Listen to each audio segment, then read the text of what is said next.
Hello everyone, this is Joy from Mother Gaia Alchemy, and I am so happy to be here today to talk with you about Vetiver Essential Oil.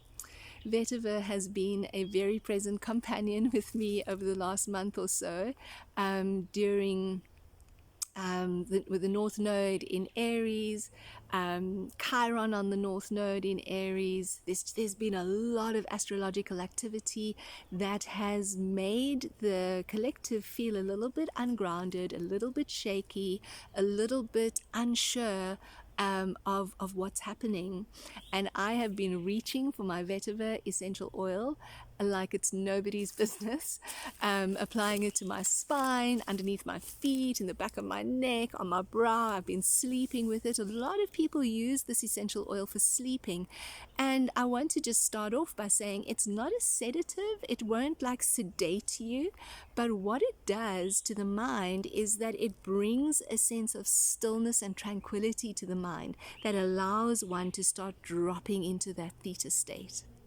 And so it is a wonderful ally also for those who want to meditate or who want to be able to focus, but find that their mind does the monkey mind and they're all over the place. This oil actually just helps to bring that focus. And if you want to combine it with another oil to enhance that, you can add some lemon essential oil. Lemon is the oil of focus, or you can also bring in patchouli, because both of them are very grounding and rooting to the body.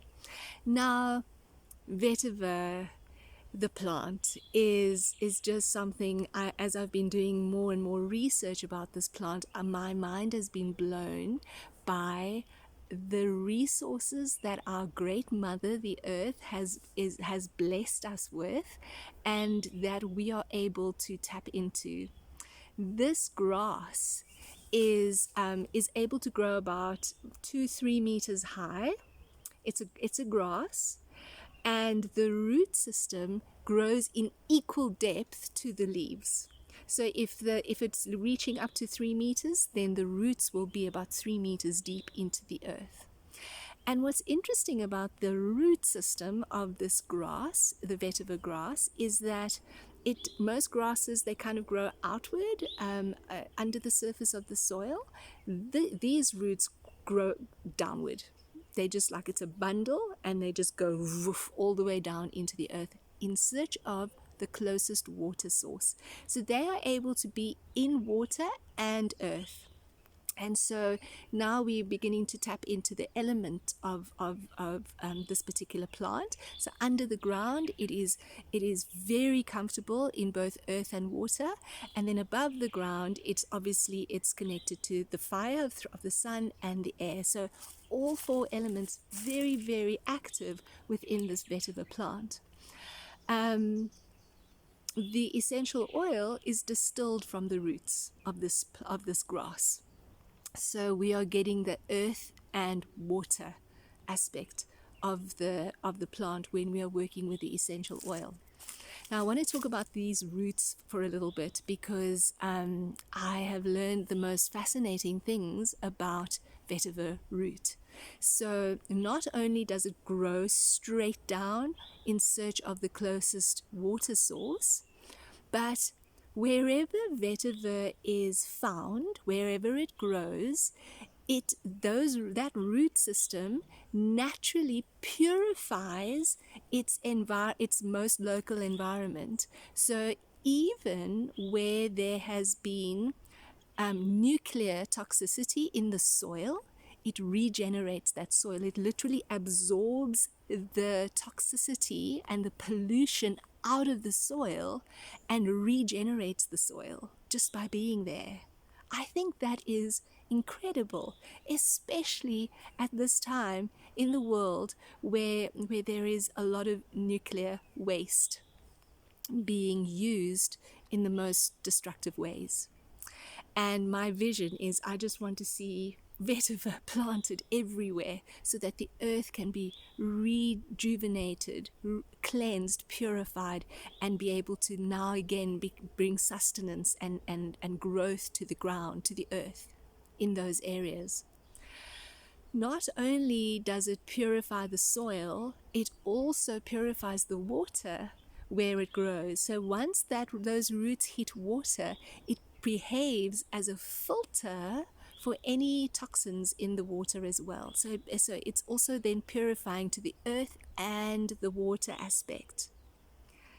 And I want to just stay there for a little bit. I just want that to sink in as we contemplate that. It is purifying naturally, cleansing, purifying, healing, regenerating its immediate environment, whether it's soil or water. Isn't that incredible? I think that is so genius of the Great Mother to provide us with a plant, a grass of all things, that would be able to clean up something that in terms of nuclear waste would be something that would come much later on in the human being's existence. So I'm so grateful for her wisdom and for her resourcefulness and her ability to provide healing and regeneration in this way. The other wonderful thing about the root is that when it is ready for harvest, the farmers will bring up the root and shake off all the soil that's sticking to it and clean it that way.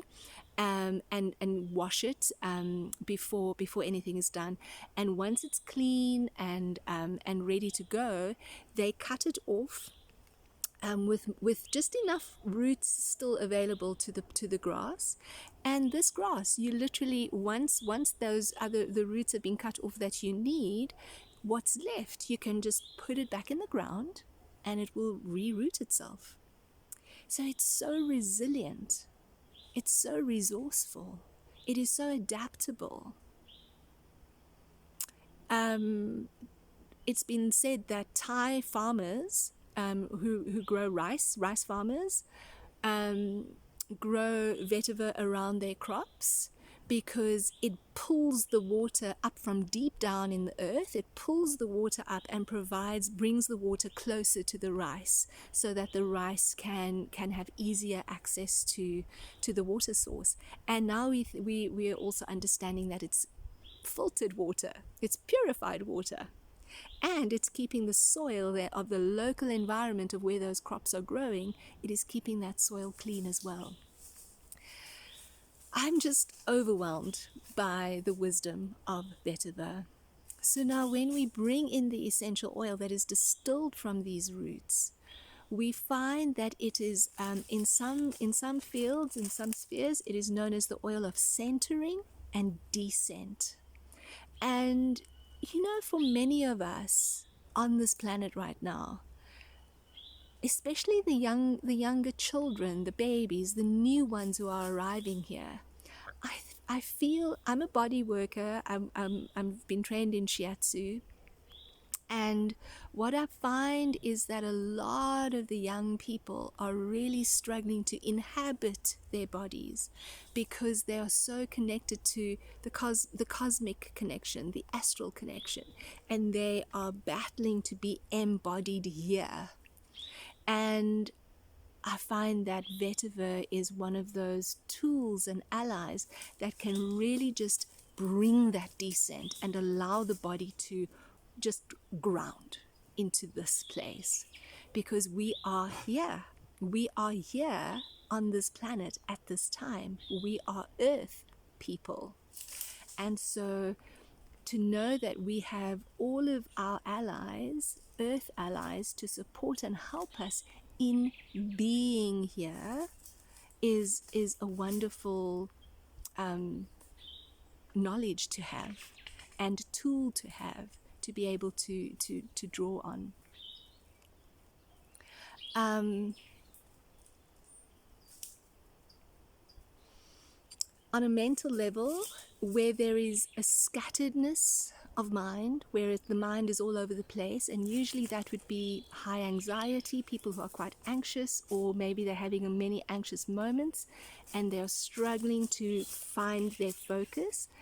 This oil, just rubbed on the temples or in the back of the neck or on the crown, will help to reduce that scatteredness and just bring it into a focus point. You can combine it with an oil like lemon. Lemon is the oil of focus. And so you can bring these two together, and together they will bring a rootedness and a focus that is able to actually get down to business if that is what is needed. Like I said earlier, people who are wanting to really meditate but find that they have the monkey mind going, this oil will help them to drop into the theta state without having to fight, but it just brings that tranquility of mind and spirit so that you can be present to what is here, while also allowing to be embodied. So for anyone who works as a somatic practitioner, people who work with the body and who are working with clients who are needing to move through trauma through their bodies, then vetiver is an oil that can help facilitate that movement as well.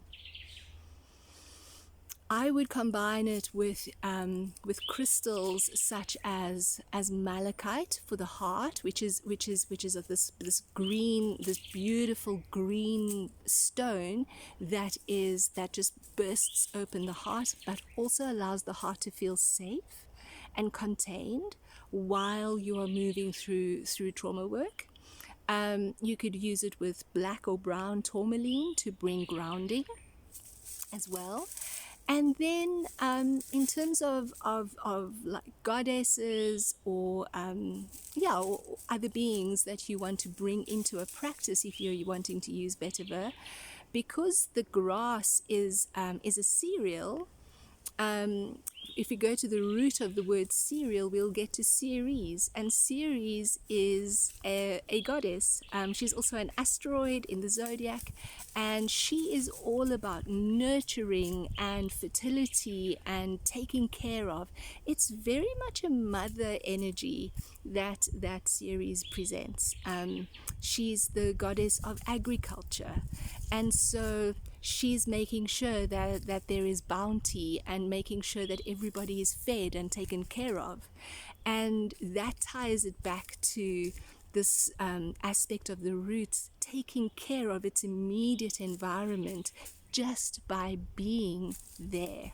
So not going out and forcing your way into, oh, I'm going to help this one and I'm going to help that one at my own energetic expense, because sometimes we do that to create a sense of belonging for ourselves, and we overgive and we overshare and we overextend ourselves. But what we learn with vetiver is that we are shifting the energy of the environment and bringing a sense of nurturance and care simply by being in that space, and to just allow for that to happen rather than feeling like we have to push and force our way into helping and supporting those around us. So that's quite a lovely balanced way of coming to using the oil and bringing in that energy of Ceres into the nurturing aspect. Some people talk about Saturn and Pluto being aspects that you can also be working with when you're working with vetiver, and that's because the oil is very thick and resinous, and so just to get one drop out, you can wait and wait and wait for this drop to arrive. And both Saturn and Pluto, they slow things right down. They slow everything down. There's no rush, and they are bringing groundedness. So Saturn especially bringing structure, bringing order, and you can only do that when you have slowed down enough to be able to bring in the structure and the order.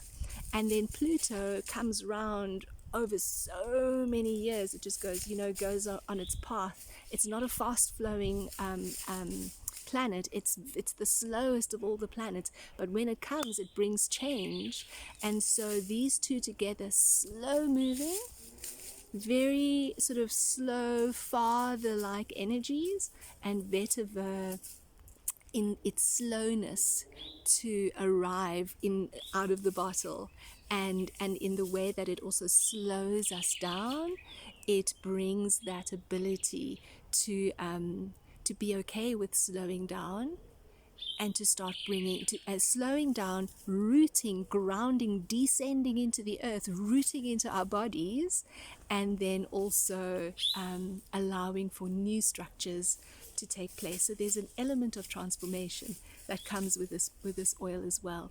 So definitely one of my absolute favorite essential oils, and I really hope that you get to experience the beauty of this oil. All I ask is that you are very careful about where you purchase your oils from, because you want to make sure that there's no fillers or bulking agents that have been added to it, because that to me defeats the purpose of using the essential oil in the first place. Why would you want to have it mixed up with all these other unnecessary things? So you're looking for something that is pure and that has been sourced with integrity to both the farmers and the earth where it is found, where it has been sourced from, so that by the time it's moved out of the earth, through the farmers, through the distillers, into the bottle, into your hands, you want to make sure that it's a clean, pure, respectful, integrous process that honors everyone in that line. So that by the time you use it, it's being used out of that purity, out of that integrity. That is the only addition that I will add here. But I hope that you've enjoyed this little teaching. And if you have any comments, if you have any questions, please feel free to just put it in the comments below, or send me an email. If you want to know where to purchase the oils that I use, you can also just send me an email or put it into the comments, and I will let you know. Okay, so much love, and thank you for being with me here today.